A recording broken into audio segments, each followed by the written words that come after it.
Oh no, not again. I guess it's speaker repair time now. This time, the victim, I mean candidate, is my Bluetooth speaker which has faithfully served me since Christmas 2016 with very good sound quality.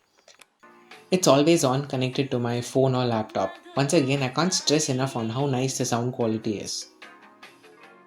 The first step, of course, is to do some brushing since it's been sitting on my bookshelf for a very long time and rarely gets cleaned. And then the regular hunt and removal of screws can begin. Since this is a good quality Sony thing, the screws are deep and sometimes hard to find.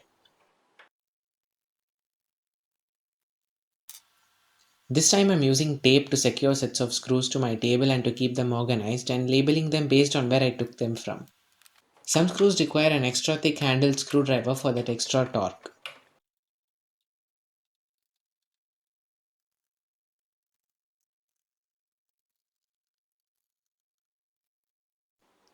Taking the case apart was hard and scary, and I had to come back to it after a quick googling session to make sure I was doing it correctly and that there were no hidden screws.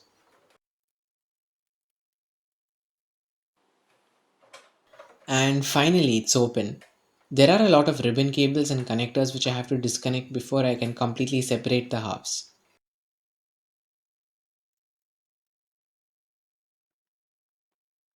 And on the inside is a delicious looking PCB with components on large heatsinks, a large microcontroller, and of course, a crystal. I'll start with the very beginning of the power supply, the transformer. I've set my multimeter to the AC voltage setting, something I rarely use.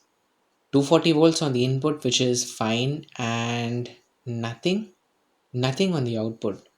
Well, that was easier than I thought. I shot the terminals after powering the transformer off just to make sure.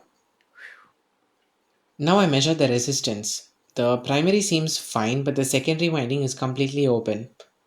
Oh well, at least now I know why the thing didn't even turn on.